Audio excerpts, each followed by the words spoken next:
Je me sentais mal à l'aise depuis le début de l'après-midi, mais quand une douleur aiguë a traversé mon bas-ventre, j'ai su que quelque chose se passait. Je me suis agrippée au bord du canapé, cherchant mon souffle, mon corps tremblant alors qu'une nouvelle contraction me frappait. Mon téléphone vibrait à proximité, mais je ne pouvais même pas l'atteindre. J'ai appelé, « Maman. S'il te plaît. Je crois que je suis en travail. » J'avais emménagé chez mes parents dans notre appartement parisien du 15e arrondissement après que Thomas m'ait quitté au 5e mois de grossesse. Un choix difficile, mais nécessaire. Ma mère, Sylvie, toujours impeccable avec son carré blond parfaitement coupé, est apparue dans l'embrasure de la porte, déjà vêtue de sa robe bleu marine pour la soirée. Ses yeux ont nerveusement consulté l'horloge en porcelaine sur le mur. « Oh, ma chérie. Je suis désolée, mais aujourd'hui c'est le grand jour de ta sœur. La fête va commencer. Tu ne peux pas appeler un taxi et y aller toute seule ?» Sa voix était pressée, distraite, comme si ce n'était pas le moment le plus terrifiant de ma vie. Ma sœur, Camille, a traversé le couloir dans sa robe scintillante, ses talons claquant sur le parquet. À 32 ans, elle venait d'être nommée directrice adjointe d'une grande maison d'édition parisienne. Un événement qui, selon ma mère, méritait la plus belle des célébrations. Ne gâche pas tout, d'accord ? Aujourd'hui, c'est moi la star, a lancé Camille avec un sourire suffisant, en ajustant ses boucles d'oreilles en diamant que papa lui avait offertes pour l'occasion. Mon cœur s'est serré. J'ai voulu crier, leur rappeler que ce n'était pas un simple contretemps. Que mon bébé, leur petit-fils ou petite-fille, était peut-être en train d'arriver. Mais avant que je puisse rassembler mes forces, ils étaient partis, la porte d'entrée se refermant derrière eux avec un clic définitif. J'ai entendu le moteur de la Peugeot de papa démarrer en bas, puis s'éloigner vers le restaurant Le Bristol où se tenait la réception. 28 ans, enceinte jusqu'aux yeux, et abandonnée le jour le plus important de ma vie. Je me suis recroquevillée sur le canapé beige, serrant un coussin contre ma poitrine alors qu'une nouvelle vague de douleur me submergeait. Les contractions se sont intensifiées. Entre deux spasmes, j'ai repensé à ces derniers mois. À la façon dont Camille avait toujours été la préférée, celle qui réussissait tout. Moi, j'étais l'artiste de la famille, professeure de musique au conservatoire, jamais assez stable ou ambitieuse selon les standards familiaux. Et quand j'étais tombée enceinte, sans mari, la déception dans leurs yeux m'avait fait plus mal que je ne voulais l'admettre. La lumière du soleil couchant filtrait à travers les rideaux en mousseline, projetant des ombres orangées sur les murs. Une photo de famille nous montrait tous souriant lors des dernières vacances à Biarritz. Comme cette image semblait désormais lointaine et fausse. Une nouvelle contraction, plus violente que les précédentes, m'a fait gémir. J'ai regardé mon ventre rond, tendu sous ma robe d'été. « On va s'en sortir », ai-je murmuré à mon bébé. « Toi et moi, on s'en sortira toujours. » Je devais me ressaisir. Appeler quelqu'un. Les voisins peut-être ? Madame Lefebvre, au 2e étage, m'avait toujours témoigné de la gentillesse. Ou les urgences directement ? Je ne savais plus quoi faire, la panique commençant à m'envahir tandis que la douleur devenait de plus en plus insupportable. Un liquide chaud a soudain coulé entre mes jambes. Les os. Elles venaient de se rompre. La situation devenait critique. J'ai tenté de me lever, déterminée à atteindre mon téléphone posé sur la table basse. Mais une contraction si intense qu'elle m'a coupé le souffle m'a fait chanceler. Le parfum de ma mère flottait encore dans l'air, ce Chanel numéro 5 qu'elle ne quittait jamais. J'ai respiré profondément, cherchant une force dans ce souvenir familier, alors même que son absence me brisait le cœur. Comment avait-il pu partir ? Comment avait-il pu choisir une fête plutôt que moi, plutôt que leur petit enfant à naître ? Le ciel s'assombrissait dehors, les lumières de Paris commençant à scintiller dans le crépuscule. Je me suis promis que si nous survivions à cette nuit, mon enfant et moi, je ne laisserai plus jamais personne nous traiter comme si nous ne comptions pas. Plus jamais. L'appartement était étrangement silencieux. Les bruits familiers de Paris klaxons, conversations animées des terrasses, cliquetis des vélos en libre service semblaient lointains et étouffés. J'ai essayé de me lever, mais mes genoux ont cédé, et je me suis effondrée à nouveau sur le canapé. La sueur coulait sur mon visage tandis que les contractions devenaient plus fortes, plus rapprochées. J'ai tâtonné pour attraper mon téléphone, mais il a glissé entre mes doigts tremblants pour tomber sous la table basse. La panique a commencé à monter dans ma poitrine. J'ai tenté les exercices de respiration appris au cours d'accouchement auxquels j'avais prêté une attention distraite au centre hospitalier Saint-Joseph. Ces séances où j'étais toujours seule, observant les couples autour de moi qui se soutenaient mutuellement. Ces exercices n'offraient maintenant que peu de réconfort. Mes yeux parcouraient frénétiquement la pièce, cherchant n'importe quoi, n'importe qui pourrait m'aider. Chaque bruit dehors, chaque voiture qui passait sur le boulevard Lefebvre, résonnait comme une cruelle plaisanterie. J'étais complètement, totalement seule. La pendule de l'horloge marquait 20h15. La fête de Camille battait sans doute son plein. Je les imaginais, levant leur coupe de champagne, savourant un repas gastronomique, peut-être même en train de prononcer des discours élogieux. Avaient-ils seulement pensé à moi depuis leur départ ? Une autre contraction m'a déchirée, me faisant hurler dans l'appartement vide. J'ai senti mes forces diminuer, les bords de la pièce devenant flous. Ma vision s'est assombrie, et la dernière chose dont je me souviens était de glisser sur le sol, un bruit sourd résonnant dans la maison vide avant que tout ne devienne noir. Je crois avoir repris conscience brièvement. Des voix lointaines, comme étouffées sous l'eau. Une sensation de mouvement. Le froid métallique d'un brancard contre ma peau moite. Des lumières bleues clignotantes qui filtraient à travers mes paupières mi-closes. Madame ? Vous m'entendez ? Une voix masculine, professionnelle. Je suis Antoine, ambulancier du SAMU. On vous emmène à l'hôpital Necker. J'ai voulu répondre, mais aucun son n'est sorti. Une main a serré la mienne. Pas celle de ma mère, pas celle de mon père ou de ma sœur. Une main inconnue, gantée de latex, mais pourtant plus présente que ma propre famille. C'est votre voisine qui a appelé, a continué la voix. Elle a entendu un bruit et s'est inquiétée. Madame Lefebvre. Dans mon esprit embrumé, j'ai visualisé son visage ridé, encadré de cheveux gris bouclés. Cette femme à qui je disais à peine bonjour dans l'ascenseur avait fait ce que ma famille n'avait pas daigné faire, elle s'était souciée de moi. L'ambulance filait dans les rues parisiennes, sa sirène perçant la nuit. J'ai senti mon bébé bouger en moi, comme pour me rassurer, pour me dire que nous étions encore là, tous les deux, accrochés à la vie malgré tout. Des bribes de conversation technique me parvenaient. Tension à 9/6. Rythme cardiaque fœtal à surveiller, dilatation avancée. La douleur était toujours là, lancinante, mais étrangement lointaine maintenant. Était-ce la perte de conscience qui me protégeait ? Ou avait-il commencé à me donner quelque chose pour la soulager ? Puis, le néant à nouveau. Un trou noir dans ma mémoire, comme si mon esprit cherchait à me protéger de ce qui allait suivre. Je revois des flashs, le plafond blanc de l'hôpital défilant au-dessus de moi, les néons éblouissants, des visages penchés sur mon corps, des mots techniques échangés, des mains me touchant, m'examinant. Le col est complètement dilaté. Préparer la salle d'accouchement. Où est sa famille ?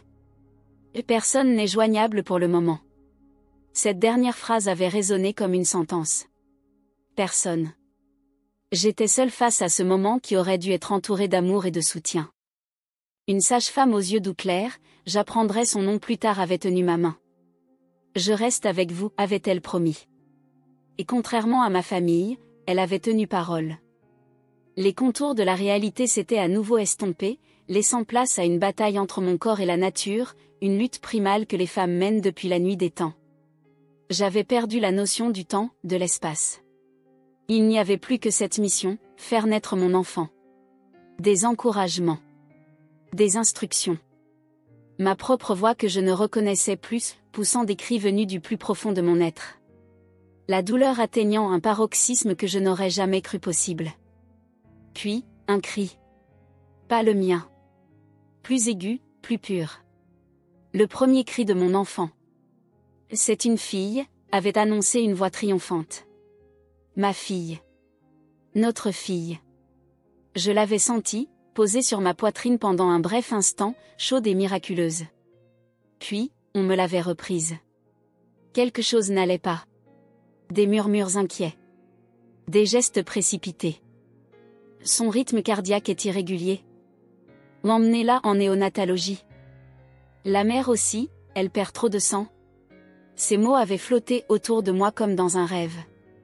Puis, l'obscurité m'avait à nouveau enveloppé. Une obscurité profonde, où même la douleur ne pouvait me suivre. Je me suis réveillée sous des lumières blanches aveuglantes et l'odeur antiseptique d'une chambre d'hôpital. Ma tête cognait, et mon corps se sentait faible, lourd. J'ai essayé de parler, mais seul un murmure sec est sorti. Une infirmière s'est précipitée vers moi, pressant un linge frais sur mon front, ses yeux bienveillants mais préoccupés. « Vous êtes réveillée » a-t-elle dit doucement.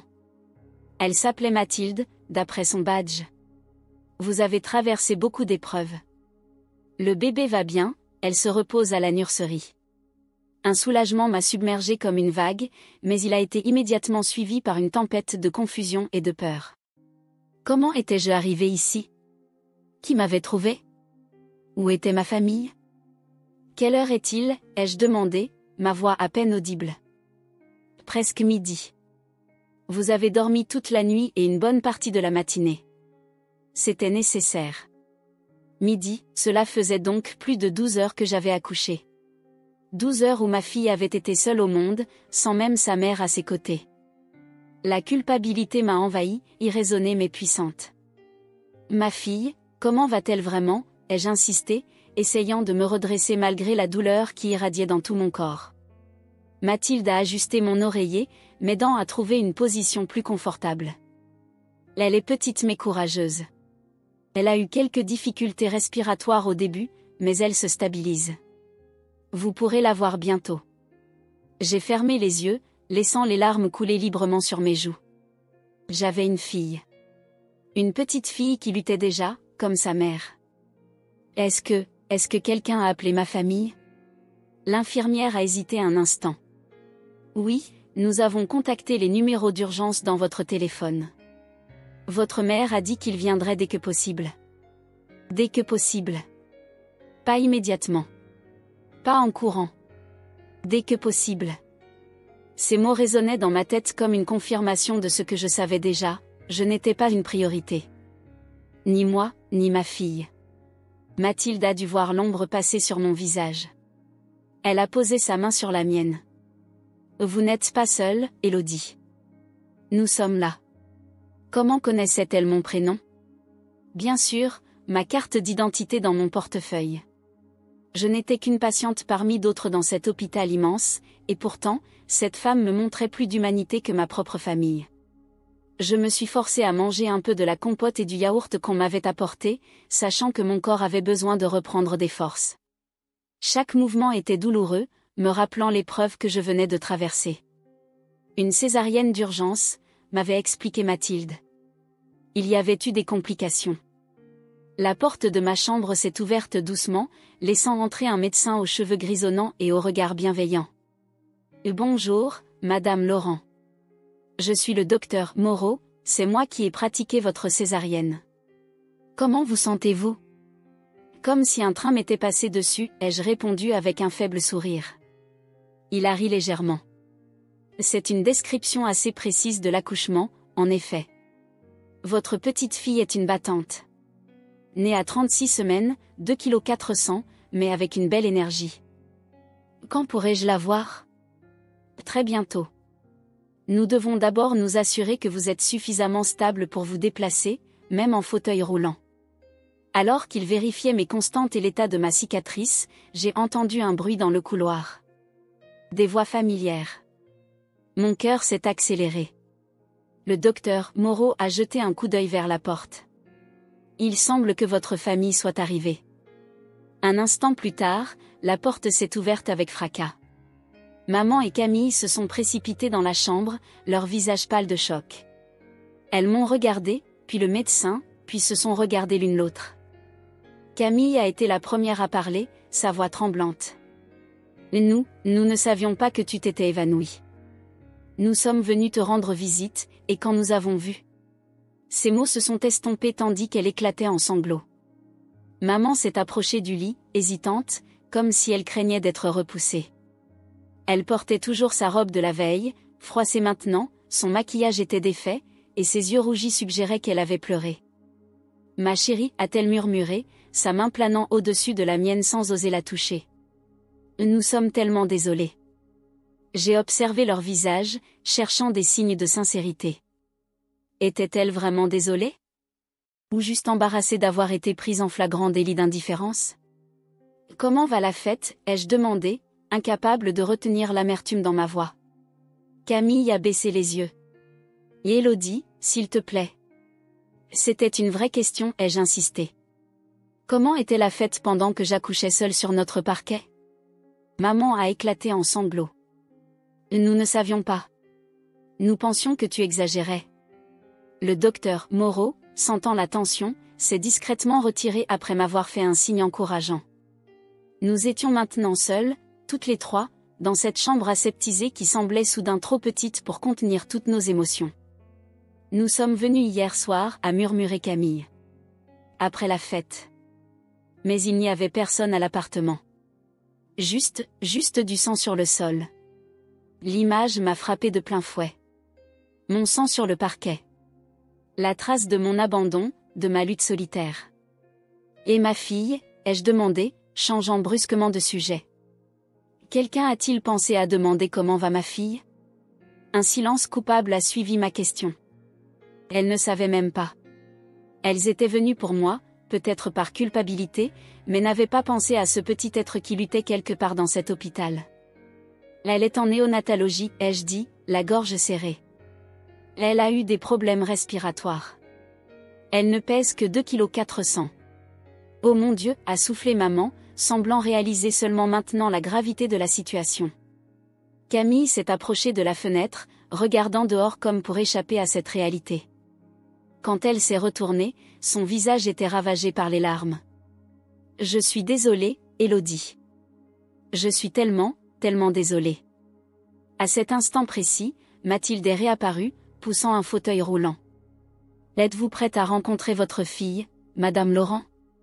Malgré la douleur, malgré la trahison, malgré tout, mon cœur s'est gonflé d'anticipation. J'allais enfin rencontrer ma fille. L'infirmière Mathilde a guidé mon fauteuil roulant le long des couloirs aseptisés de l'hôpital Necker, ma mère et Camille nous suivant en silence. Chaque mètre parcouru me rapprochait de ma fille, ce petit être que je n'avais qu'entrevu avant de sombrer dans l'inconscience. Mon cœur battait la chamade, mélange d'anticipation et d'angoisse. Les néons du plafond défilaient au-dessus de ma tête, hypnotiques. La petite s'est bien débrouillée cette nuit, m'a confié Mathilde en poussant mon fauteuil. Le docteur Rousseau, le néonatologue, est très satisfait de ses progrès. J'ai acquiescé, incapable de formuler des mots cohérents. Dans mon dos, j'entendais les talons de Camille claquer sur le linoléum, accompagnés des pas plus discrets de ma mère.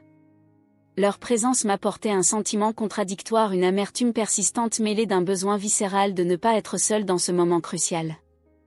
Voilà, nous y sommes, a annoncé Mathilde en s'arrêtant devant une double porte avec un panneau indiquant néonatologie. Elle a appuyé sur un bouton pour actionner l'ouverture automatique. Je dois vous prévenir, Élodie, le service de néonatologie peut être impressionnant au premier abord. Il y a beaucoup d'équipements, de machines, de bips sonores. Mais tout est là pour prendre soin des bébés. Je me suis préparée mentalement, serrant les accoudoirs de mon fauteuil. À mes côtés, ma mère a posé une main hésitante sur mon épaule, que je n'ai ni rejetée ni accueillie. Une fois à l'intérieur, l'atmosphère a changé. Plus feutrée, plus intense aussi. Des infirmières en blouse bleue se déplaçaient silencieusement entre les incubateurs. Les machines émettaient des bips réguliers, rassurants dans leur constance. Mathilde nous a conduites vers le fond de la salle, où un petit incubateur portait une étiquette manuscrite, « Bébé Laurent ». Lorsque nous nous sommes approchés, le temps s'est comme suspendu. Là, dans cette boîte transparente, se trouvait ma fille. Si petite, si fragile, avec un bonnet rose minuscule sur sa tête à peine plus grande qu'une orange. Des fils et des capteurs étaient attachés à son corps délicat, surveillant chaque battement de son cœur, chaque respiration. Mon Dieu, a murmuré ma mère, les mains plaquées sur sa bouche. Camille, à côté d'elle, a laissé échapper un sanglot étouffé. Je me suis penchée en avant, ignorant la douleur de ma cicatrice, pour mieux voir ce miracle. Ses doigts microscopiques, parfaitement formés. Son petit nez. Ses lèvres qui semblaient esquisser une moue. Elle bougeait légèrement, comme dans un rêve. Elle est parfaite, ai-je soufflé, les yeux embués de larmes. Elle a votre menton, a remarqué Mathilde avec douceur. Voulez-vous la toucher? Vous pouvez passer vos mains par ces ouvertures spéciales dans l'incubateur. J'ai hoché la tête, incapable de parler. Mes mains tremblantes se sont glissées dans les manchons de l'incubateur. Quand mes doigts ont effleuré la peau de ma fille, douce comme de la soie, une sensation indescriptible m'a envahi. Un amour si puissant, si primordial qu'il m'a coupé le souffle. Derrière moi, j'entendais ma mère sangloter doucement. Camille s'était éloignée de quelques pas, comme incapable de supporter la vision de cet être si vulnérable, conséquence directe de leur abandon. Un médecin s'est approché, un homme d'une 50aine d'années avec des lunettes rondes et une barbe poivre et celle soigneusement taillée. Bonjour, je suis le docteur Rousseau. Vous devez être la maman de notre petite combattante. Élodie, me suis-je présentée, sans quitter ma fille des yeux. Comment va-t-elle vraiment? Le docteur Rousseau a consulté le dossier accroché à l'incubateur. Elle progresse très bien pour un bébé né à 36 semaines. Ses poumons étaient un peu immatures, d'où la détresse respiratoire initiale, mais elle répond bien au traitement. Son rythme cardiaque s'est stabilisé, et elle commence à réguler sa température. Nous pourrons probablement retirer l'assistance respiratoire d'ici demain si tout continue comme ça. Quand pourrai-je la tenir dans mes bras? Cette question me brûlait les lèvres depuis mon réveil. Peut-être dès ce soir, si ces constantes restent bonnes. Le contact peau à peau est très bénéfique pour les prématurés. Il a ajusté ses lunettes. Avez-vous choisi un prénom? La question m'a prise au dépourvu. Dans la précipitation des événements, dans la douleur et l'abandon, je n'avais pas eu l'occasion d'y réfléchir sérieusement. Pourtant, au moment où il posait la question, la réponse m'est venue naturellement. Victoire, ai-je dit. Elle s'appelle Victoire. Un choix symbolique, qui reflétait notre combat commun face à l'adversité. Ma mère a hoché la tête derrière moi, approbatrice pour la première fois depuis longtemps. C'est un très beau prénom, a approuvé le docteur Rousseau en notant l'information dans le dossier. Victoire Laurent. Née le 15 juin à 21h32. La date et l'heure de sa naissance. Des informations si basiques, mais que j'ignorais jusqu'alors. Le 15 juin. La veille. Une date qui resterait à jamais gravée dans mon cœur. Nous sommes restés là un long moment, toutes les trois, contemplant ce minuscule être qui avait bouleversé nos vies en moins de 24 heures. Mathilde s'était discrètement éclipsée, nous laissant en famille. Camille s'est finalement rapprochée de l'incubateur, ses yeux rougis fixés sur sa nièce. Elle est si petite, a-t-elle murmuré. Si fragile. Oui, ai-je répondu simplement. Ma sœur a posé sa main sur mon épaule, un geste hésitant, presque timide. Élodie, nous ne savions pas. Nous n'imaginions pas. Je l'ai coupée d'un geste. Pas ici. Pas devant elle. Ma mère s'est tournée vers moi, son visage ravagé par les larmes et le remords. Tu as raison. Retournons à ta chambre. Nous devons parler. J'ai acquiescé, jetant un dernier regard à ma fille. Je reviendrai vite, Victoire, ai-je promis doucement. Maman sera toujours là pour toi. En quittant la néonatologie, j'ai remarqué le contraste frappant entre l'entrée et la sortie. À l'entrée, nous étions tendues, anxieuses, engoncées dans nos rançayures respectives. À la sortie, quelque chose avait changé. Le petit être dans cet incubateur avait agi comme un révélateur, exposant dans la lumière crue des néons l'absurdité de nos conflits face à la fragilité de la vie. Dans le couloir qui menait à ma chambre, j'ai aperçu mon père qui arrivait à grandes enjambées, son visage habituellement sévère transformé par l'inquiétude. Il s'est figé en nous voyant, puis s'est précipité vers nous. Élodie. Mon Dieu, j'étais en déplacement à Lyon, je viens d'apprendre. Comment vas-tu? Le bébé? Sa sincérité apparente contrastait tellement avec l'indifférence de la veille que j'en suis restée muette. C'est ma mère qui a répondu à ma place, d'une voix étranglée, elle s'appelle Victoire. Ta petite fille s'appelle Victoire, Gérard. Et nous avons failli les perdre toutes les deux. De retour dans ma chambre d'hôpital, la tension était palpable. Ma mère s'était assise au bord du lit, tordant nerveusement son foulard en soie entre ses doigts, tandis que Camille se tenait près de la fenêtre, bras croisés, son regard perdu sur les toits de Paris. Mon père, dernier arrivé, était resté debout près de la porte, comme s'il n'était pas sûr d'avoir le droit d'entrer complètement dans cet espace chargé d'émotions. J'étais allongé, épuisé par ce court voyage jusqu'à la néonatologie, m'épuisant dans mes dernières ressources pour affronter cette conversation nécessaire. La vue de Victoire, si fragile et pourtant si déterminée, m'avait insufflé un courage nouveau. J'aurais pu mourir, ai-je dit doucement, brisant enfin le silence. Victoire aurait pu mourir. Et vous étiez où? Les mots, simples, directs, ont claqué dans l'air comme un coup de fouet. Ma mère a tressailli, comme frappée physiquement.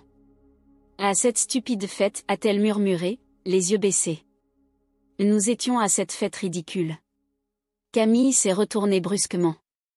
Ce n'était pas ridicule, maman. C'était important pour ma carrière, pour elle s'est interrompue en croisant mon regard glacial. Mais pas aussi important que toi, Élodie. Que vous deux. Je n'ai pas d'excuses. Non, en effet, ai-je répondu, la gorge serrée. Vous m'avez laissé seule au moment où j'avais le plus besoin de vous. Vous avez choisi une fête plutôt que la naissance de votre petite fille, de ta nièce. Mon père s'est avancé, les traits tirés par la culpabilité. J'étais à Lyon pour un séminaire. Je ne savais pas que tu étais en travail. Si j'avais su. Tu aurais fait quoi, papa, l'ai-je coupé? Tu aurais pris le premier TGV? Ou tu aurais aussi trouvé une excuse pour ne pas être là? Comme d'habitude. Il a accusé le coup, se passant une main sur le visage. Je savais que j'étais dur, peut-être injuste avec lui spécifiquement, mais des années de déception accumulées remontaient à la surface, amplifiées par les événements récents. Tu as raison, a-t-il admis après un moment. J'ai toujours trouvé des excuses. Le travail, les responsabilités. J'ai raté tant de moments importants dans vos vies à toutes les deux. Il a jeté un regard vers Camille, puis à nouveau vers moi. Mais je suis là maintenant. Je veux être là. L'être là quand tout va bien, c'est facile, ai-je répliqué. Où étiez-vous quand Thomas m'a quitté? Quand j'ai découvert que j'étais enceinte et terrifiée? Quand j'ai dû affronter les regards dans la rue, les jugements? Une fille mère, c'est comme ça qu'on dit, non? Ma mère a étouffé un sanglot. Je sais que nous t'avons déçu, Élodie. Nous avons été aveugles. Préoccupés par les apparences, par ce que les autres penseraient. Je me rends compte maintenant à quel point c'était vain, stupide. Je n'avais pas besoin que vous approuviez mes choix, ai-je poursuivi, des larmes silencieuses coulant sur mes joues. J'avais juste besoin que vous soyez là. Que vous me souteniez. Comme des parents sont censés le faire. Camille s'est approchée lentement du lit, s'asseyant de l'autre côté. Pour la première fois depuis des années, je voyais ma sœur dépouillée de son arrogance habituelle, de sa façade de perfection. J'ai toujours été jalouse de toi, a-t-elle confessé soudainement. Jalouse? De moi? La révélation m'a prise par surprise. Mais tu as tout, Camille. La carrière parfaite, l'appartement parfait, les amis parfaits. Elle a secoué la tête. Tu as toujours eu le courage de suivre ton cœur. De vivre selon tes propres règles. Moi, j'ai passé ma vie à essayer de plaire à papa et maman, à correspondre à une image. Quand tu as annoncé ta grossesse, j'ai été soulagée, d'une certaine façon. Soulagée, ai-je répété, incrédule. Soulagée que pour une fois, ce soit toi la déception, pas moi. Elle a baissé les yeux, honteuse. C'est horrible, je sais. Mais hier soir, à cette fête, pendant que tout le monde me félicitait, je ne pensais qu'à toi, seule à la maison. Et je n'ai rien dit. Je n'ai pas osé partir, ruiner mon image. Mon père s'est approché à son tour, prenant place sur la chaise à côté du lit. Nous avons tous failli à nos responsabilités, Élodie. Moi le premier. Mais quand j'ai vu la photo de Victoire que ta mère m'a envoyée tout à l'heure, sa voix s'est brisée. Je ne veux pas être le grand-père absent que mon propre père a été pour toi. Je veux faire mieux. J'ai regardé ces trois personnes autour de moi, ma famille, avec leurs regrets sincères et leurs promesses fragiles. Une partie de moi voulait les croire, leur pardonner. Une autre, plus méfiante, se souvenait de trop de déceptions passées. Les mots sont faciles, ai-je dit finalement. Ce sont les actes qui comptent. Ma mère a pris ma main, la serrant doucement. Laisse-nous te montrer, alors. Jour après jour. Nous serons là, Élodie.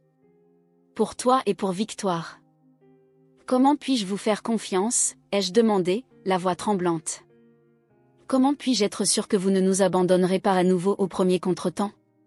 C'est Camille qui a répondu, d'une voix ferme que je ne lui connaissais pas, tu ne peux pas en être sûr. Nous devons le prouver. Et nous le ferons. Un silence s'est installé, moins tendu qu'avant, mais chargé de non-dits, de promesses en suspens, d'espoirs fragiles. Le docteur Moreau est entré à ce moment-là, interrompant notre conversation. Pardonnez-moi de vous déranger. Élodie, le docteur Rousseau vient de m'appeler. Victoire montre d'excellents signes de progression. Si vous vous sentez assez forte, vous pourriez essayer de l'allaiter ce soir. Mon cœur a fait un bond dans ma poitrine. Oh, vraiment? Il a hoché la tête, souriant. Bien sûr, il faudra y aller doucement. Elle est encore petite et vous êtes encore très faible. Mais le contact sera bénéfique pour vous deux. J'ai essuyé mes larmes, soudain revigorée par cette nouvelle. Je veux y aller maintenant. Je me sens assez forte. Je vais demander qu'on prépare un fauteuil roulant, a-t-il répondu. Qui vous accompagnera? J'ai regardé ma famille, ces visages que je connaissais par cœur et qui m'apparaissaient pourtant sous un jour nouveau. Personne pour l'instant, ai-je décidé. Ce premier moment, je veux le vivre seul avec ma fille. Ma mère a hoché la tête, compréhensive malgré la déception visible dans ses yeux. Bien sûr, ma chérie. Nous attendrons ici. Quand l'infirmière est revenue avec le fauteuil, mon père m'a aidé à m'y installer, avec une douceur dont je ne l'aurais pas cru capable.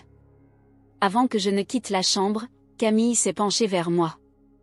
Elle a de la chance de t'avoir comme mère, a-t-elle murmuré. Tu seras extraordinaire.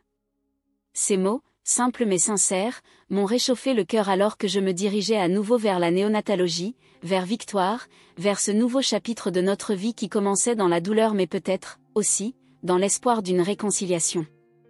Les jours suivants s'écoulèrent dans un brouillard de fatigue et d'émotions intenses. Mon corps se remettait lentement de la césarienne, chaque mouvement me rappelant le traumatisme physique que j'avais subi. Mais ces douleurs semblaient insignifiantes comparées à la joie qui m'envahissait chaque fois que je tenais Victoire contre moi. Le personnel de l'hôpital Necker était devenu une sorte de seconde famille, m'accompagnant dans mes premiers pas de mère avec patience et bienveillance. Mathilde m'avait montré comment tenir correctement Victoire pour l'allaiter, comment la changer, comment interpréter ses pleurs encore ténus. Le docteur Rousseau passait chaque matin, son sourire rassurant illuminant la journée qui commençait. Elle prend du poids à une vitesse remarquable, m'avait-il annoncé le 3e jour, visiblement satisfait. Encore quelques jours et elle pourra quitter l'incubateur définitivement. Mes journées s'organisaient désormais autour des visites à la néonatologie. J'y passais des heures, assise dans un fauteuil près de l'incubateur, parfois lisant à voix haute pour que Victoire s'habitue au son de ma voix, parfois simplement la contemplant en silence, émerveillée par chacun de ses petits mouvements, chaque froncement de son minuscule nez. Ma famille avait tenu parole, du moins pour l'instant. Ma mère venait chaque jour, apportant des petits vêtements pour Victoire, des repas faits maison pour moi, et surtout, une présence discrète mais constante. Elle ne cherchait pas à se racheter par des grands gestes ou des promesses démesurées, mais par cette fidélité quotidienne qui valait plus que tous les discours. J'ai commencé à aménager la chambre d'amis pour le retour de Victoire, m'avait-elle annoncé un après-midi, alors que nous regardions ma fille qui dormait paisiblement. J'ai trouvé un berceau magnifique chez un antiquaire à Saint-Germain. J'avais hoché la tête, reconnaissante mais incertaine. L'idée de retourner chez mes parents, dans cet appartement où j'avais été abandonnée dans la douleur, me laissait un goût amer. Pourtant, où irais-je avec un nouveau-né? Mon petit studio d'enseignante de musique, exigu et au 6e étage sans ascenseur, n'était guère adapté.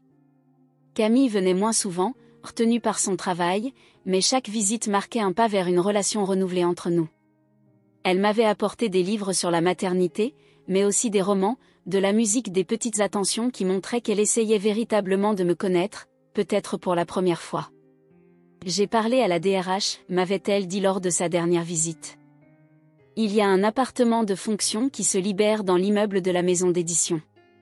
2e étage, ascenseur, 2 chambres. Il pourrait être à toi si tu le souhaites. La proposition m'avait surprise. Mais, pourquoi ferait-il ça pour moi? Je ne travaille pas chez vous. Camille avait haussé les épaules, un sourire timide aux lèvres. Et disons que j'ai quelques avantages en tant que directrice adjointe. Et puis, il y a une crèche d'entreprise au rez-de-chaussée. Ce serait pratique pour Victoire quand tu reprendras le travail. J'avais été touchée par cette initiative, cette façon concrète de m'aider sans m'étouffer, de me donner les moyens de mon indépendance plutôt que de me maintenir dans une relation de dépendance. C'était un geste qui valait toutes les excuses du monde.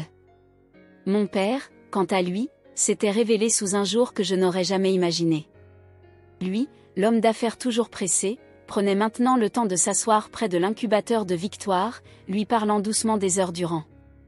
Je l'avais surpris un matin, lui racontant l'histoire de notre famille, de ses propres parents, de ses espoirs pour sa petite fille. « Tu sais » m'avait-il confié un soir alors que nous partagions un café à la cafétéria de l'hôpital, quand ta mère m'a appelé pour me dire ce qui s'était passé, j'ai eu l'impression que le sol s'ouvrait sous mes pieds. Toute ma vie, j'ai couru après le succès, l'argent, la reconnaissance. Et en un instant, j'ai compris que rien de tout cela n'avait d'importance.